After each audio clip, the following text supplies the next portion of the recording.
Creo que el arte corre peligro de verse ahogado por tanta palabrería.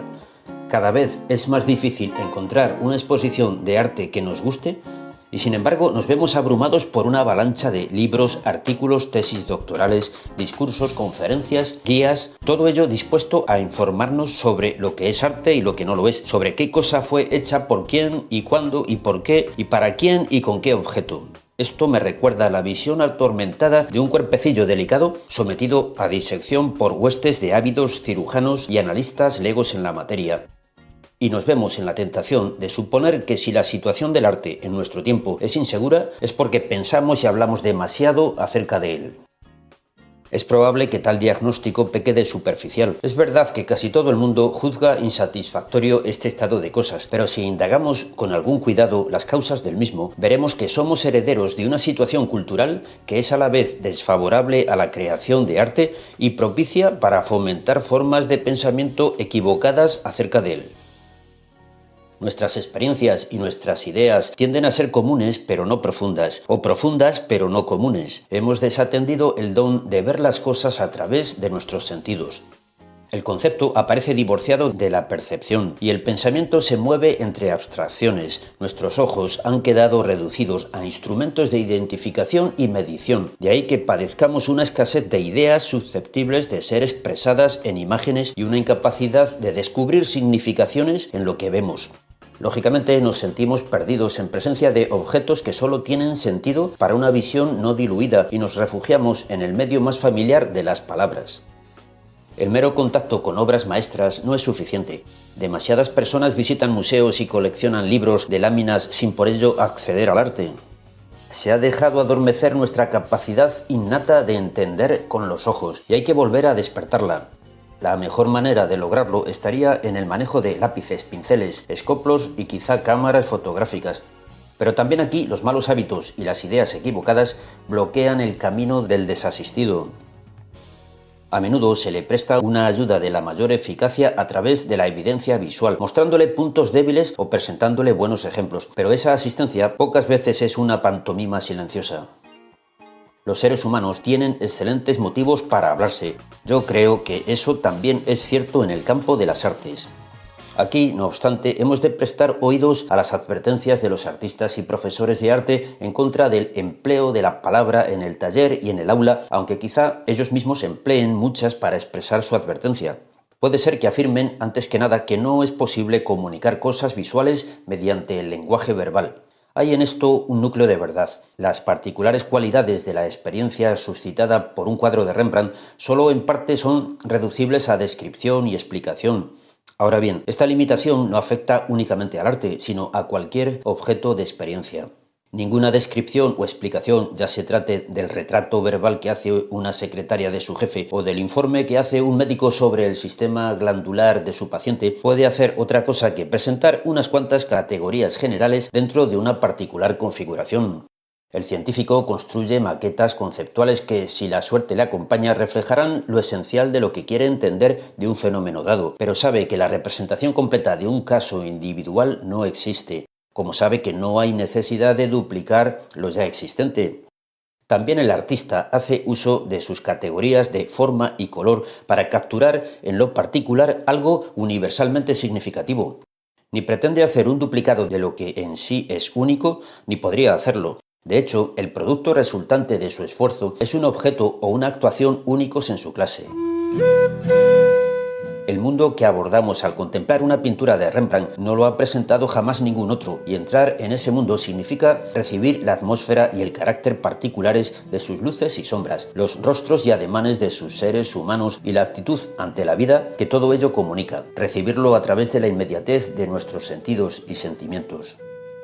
Las palabras pueden y deben esperar a que la mente destile de la unicidad de la experiencia generalidades que puedan ser captadas por los sentidos, conceptualizadas y etiquetadas.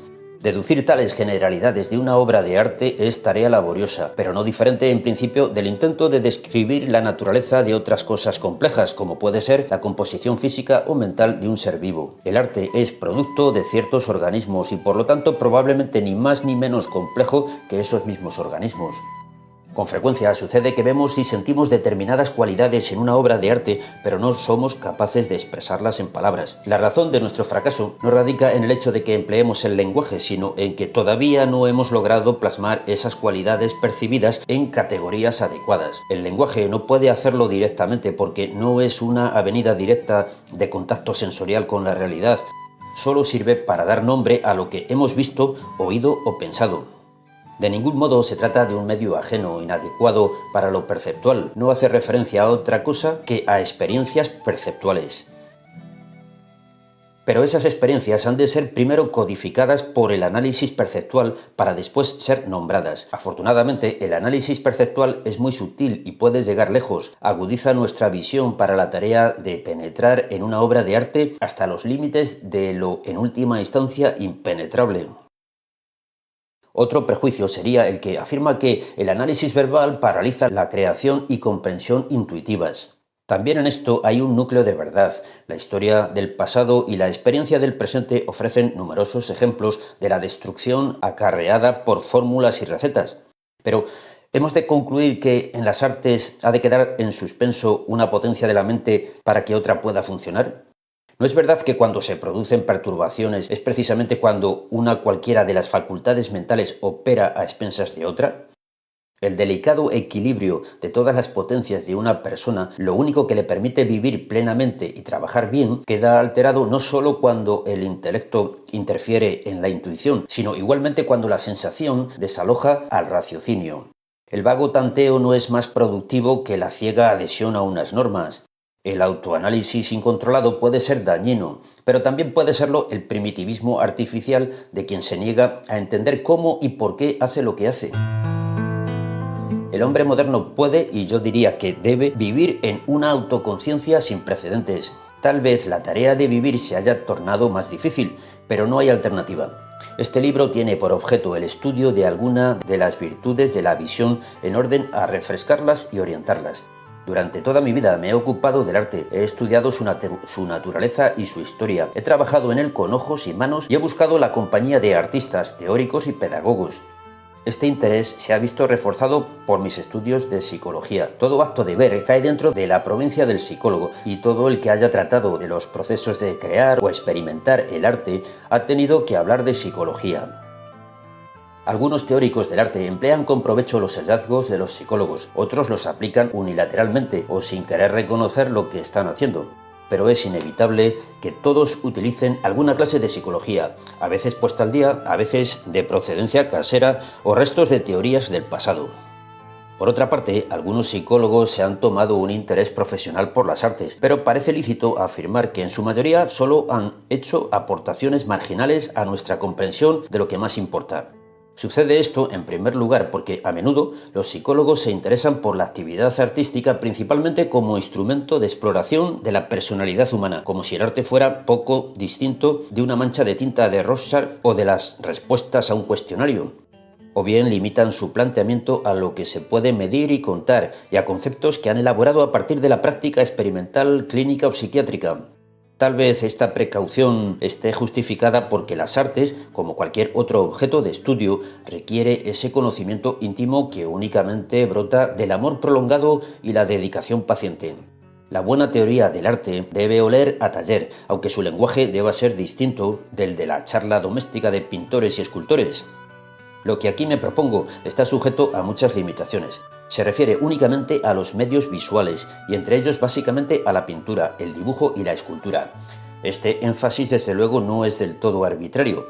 Las artes tradicionales han acumulado innumerables ejemplos de la mayor variedad y de la calidad más elevada e ilustran aspectos de la forma con una precisión que solo es posible obtener de una artesanía mental.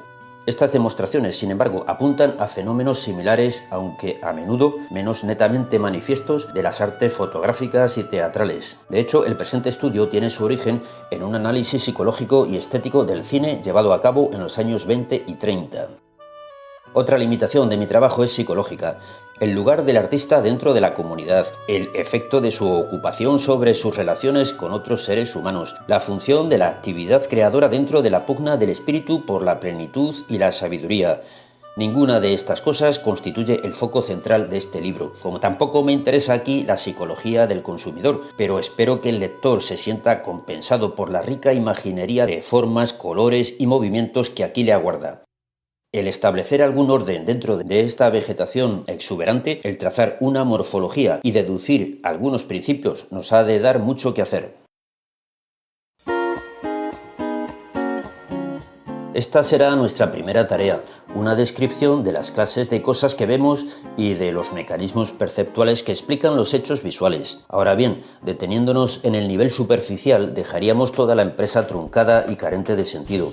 Nada nos interesa de las formas visuales aparte de lo que éstas nos digan. Por eso procederemos constantemente de los esquemas percibidos al significado que transmiten. Y una vez que hayamos intentado llegar con la mirada hasta ahí, podremos aspirar a recapturar en profundidad lo que perdimos en latitud al estrechar deliberadamente nuestro horizonte. Los principios de mi pensamiento psicológico y muchos de los experimentos que he de citar en las páginas siguientes proceden de la teoría de la Gestalt, disciplina psicológica, debo probablemente añadir, que no guarda relación con las diversas formas de psicoterapia que han adoptado el mismo nombre. La palabra Gestalt, nombre común que en alemán quiere decir forma, se viene aplicando desde los comienzos de este siglo a un cuerpo de principios científicos que en lo esencial se dedujeron de experimentos sobre la percepción sensorial. Se admite en general que las bases de nuestro actual conocimiento de la percepción sensorial quedaron establecidas en los laboratorios de los psicólogos de la Gestalt, y mi primera evolución mental ha sido configurada por la obra teórica y práctica de esta escuela. Más concretamente, desde sus inicios, la psicología de la Gestalt tuvo un parentesco con el arte. De arte están impregnados los escritos de Max Wertheimer, Wolfgang Kohler y Kurt Kofka. Aquí y allá se alude explícitamente a las artes, pero lo que cuenta más es que el espíritu que subyace al razonamiento de estos hombres hace que el artista se encuentre aquí como en su casa. En efecto, se necesita algo semejante a una visión artística de la realidad para recordar a los científicos que los fenómenos más naturales no quedan adecuadamente descritos si se los analiza fragmento por fragmento. Que una totalidad no se obtiene por agregación de partes aisladas no había que decírselo al artista. Hacía siglos que los científicos podían decir cosas valiosas acerca de la realidad describiendo redes de relaciones mecánicas, pero en ningún momento habría sido posible que un espíritu incapaz de concebir la estructura integrada de una totalidad hiciera o comprendiera una obra de arte. En el ensayo que dio nombre a la teoría de la Gestalt, Christian von Ehrenfels señalaba que si cada uno de 12 observadores escuchase una de las 12 notas de una melodía, la suma de sus experiencias no correspondería a la experiencia de quien escuche la melodía entera. Mucha de la experimentación posterior de los teóricos de la Gestalt se orientó a demostrar que el aspecto de cualquier elemento depende de su lugar y función dentro de un esquema global. La persona reflexiva que lea esos estudios no podrá por menos de admitir la aspiración activa a la unidad y al orden que se manifiesta en el mero acto de contemplar un sencillo esquema de líneas. Lejos de ser un registro mecánico de elementos sensoriales, la visión resultó ser una aprehensión de la realidad auténticamente creadora, imaginativa, inventiva, aguda y bella. Se hizo patente que las cualidades que dignifican al pensador y al artista caracterizan todas las actuaciones del espíritu. Los psicólogos empezaron a observar también que ese hecho no era ninguna coincidencia, que unos mismos principios rigen las diversas capacidades mentales, porque la mente funciona siempre como un todo. Todo percibir es también pensar, todo razonamiento es también intuición, toda observación es también invención. La pertinencia de estas ideas para la teoría y la práctica de las artes es evidente. Ya no podemos ver en lo que hace el artista una actividad autónoma, misteriosamente inspirada desde lo alto, irrelacionada e irrelacionable con otras actividades humanas. En lugar de eso, reconocemos en la clase de visión exaltada que conduce a la creación de arte superior un desarrollo de la actividad más humilde y común de los ojos en la vida cotidiana. Lo mismo que la prosaica búsqueda de información es artística porque lleva consigo dar y encontrar forma y sentido, así también el acto de concepción del artista es un instrumento de la vida, una manera refinada de entender quiénes somos y dónde estamos. Mientras el material bruto de la experiencia se tomó por aglomeración amorfa de estímulos, el observador pareció libre de manejarlo a su gusto arbitrario. Ver era una imposición de forma y sentido totalmente subjetiva a la realidad, y efectivamente ningún estudiante de las artes negaría que cada artista o cultura conforma el mundo a su propia imagen. Los estudios de la Gestalt, sin embargo, hicieron ver que casi siempre las situaciones con que nos encontramos poseen características propias que exigen que las percibamos debidamente. Quedó patente que mirar el mundo requiere un juego recíproco entre las propiedades aportadas por el objeto y la naturaleza del sujeto observador. Este elemento objetivo de la experiencia justifica los intentos de distinguir entre concepciones adecuadas e inadecuadas de la realidad. Es más, cabía esperar entonces que todas las concepciones adecuadas contuvieran un meollo común de verdad, lo que haría al arte de todas las épocas y de todos los lugares potencialmente válido para todos los hombres. Si se pudiera demostrar en el laboratorio que una figura lineal bien organizada se impone a todos los observadores como básicamente la misma forma, al margen de las asociaciones y fantasías que suscite en algunos de ellos por efecto de sus antecedentes culturales e inclinación individual, se podría esperar lo mismo, al menos en principio, de quienes contemplasen obras de arte. Esta confianza en la validez objetiva de la afirmación artística vino a suministrar un antídoto muy necesario contra la pesadilla del subjetivismo y el relativismo ilimitados. Finalmente, había una saludable lección en el descubrimiento de que la visión no es un registro mecánico de elementos, sino la aprehensión de esquemas estructurales significativos. Si esto era cierto del simple acto de percibir un objeto, tanto más habría de serlo del enfoque artístico de la realidad. Obviamente el artista estaba tan lejos como su instrumento de visión de ser un aparato mecánico de registro. La representación artística de un objeto ya no podía entenderse como transcripción tediosa de su aspecto accidental, detalle por detalle. En otras palabras, había aquí una analogía científica con el hecho de que las imágenes de la realidad pueden ser válidas aunque estén muy lejos de la semejanza realista. Para mí fue alentador descubrir que en el campo de la pedagogía artística se había llegado independientemente a conclusiones similares. Gustav Bridge, en particular, cuyos trabajos yo había conocido a través de Henry Schaffer Simen, afirmaba que la mente, en su lucha por una concepción ordenada de la realidad, procede de manera legítima y lógica desde los esquemas perceptualmente más sencillos hasta otros de complejidad creciente. Había indicaciones, pues, de que los principios revelados en los experimentos de la Gestalt operaban también genéticamente. La interpretación psicológica del proceso de desarrollo que se expone en el capítulo 4 del presente libro debe mucho a las formulaciones teóricas de Schaffer-Simen y a su experiencia de toda una vida como educador.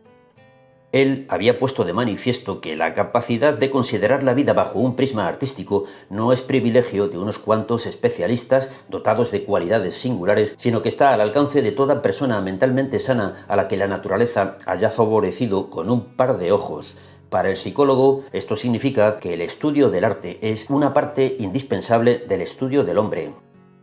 A riesgo de dar justos motivos de desagrado a mis colegas científicos, he aplicado aquí los principios en que creo con una unilateralidad un tanto temeraria, en parte porque la instalación cautelosa de dialécticas, salidas de incendio, entradas laterales, reservados de emergencia y salas de espera habría hecho enojosamente grande la estructura y difícil la orientación, en parte porque en algunos casos es útil declarar un punto de vista con cruda sencillez y dejar refinamientos para el subsiguiente intercambio de ataque y contraataque.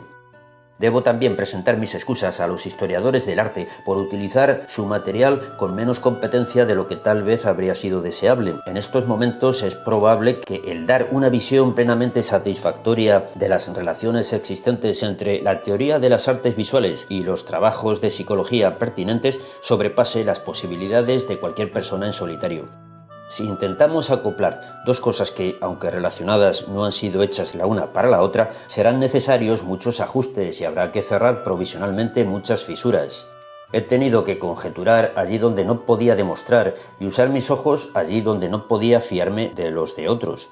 He puesto especial cuidado en indicar aquellos problemas que se hallan en espera de una investigación sistemática. Pero una vez todo dicho y hecho, exclamaría con Herman Melville: todo este libro no es sino un borrador, ni aun eso, sino el borrador de un borrador. Oh, si tuviera tiempo, fuerzas, dinero y paciencia.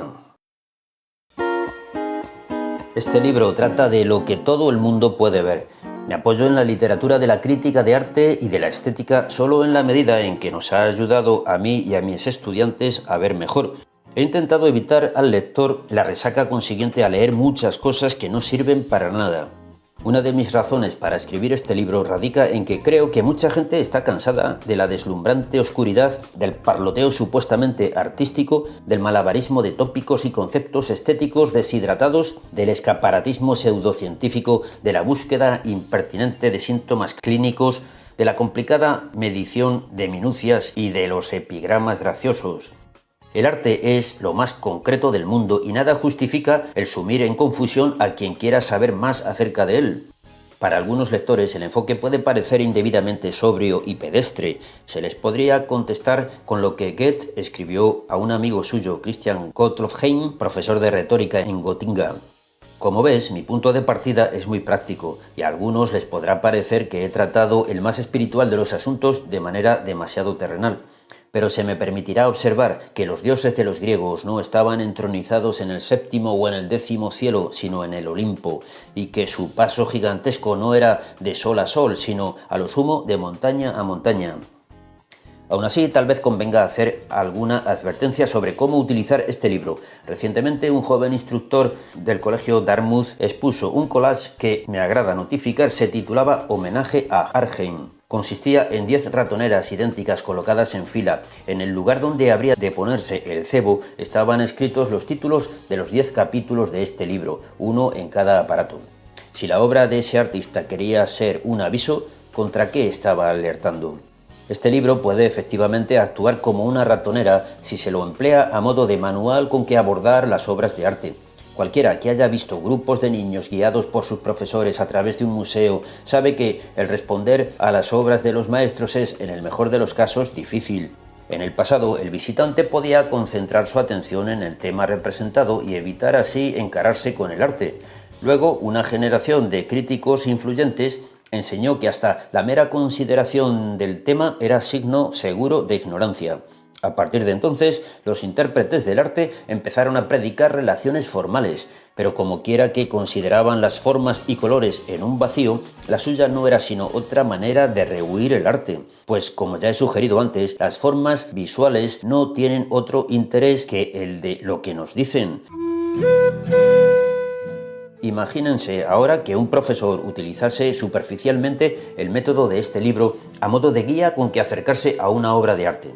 Ahora, niños, vamos a ver cuántas manchas de rojo encontramos en este cuadro de Matisse. Procedemos sistemáticamente, elaborando un inventario de todas las formas redondas y todas las angulares. Buscamos líneas paralelas y ejemplos de superposición y de contraste entre figura y fondo. En los cursos superiores buscamos sistemas de gradientes. Cuando todos los elementos están colocados por su orden, unos tras otros, hemos hecho justicia a la obra entera.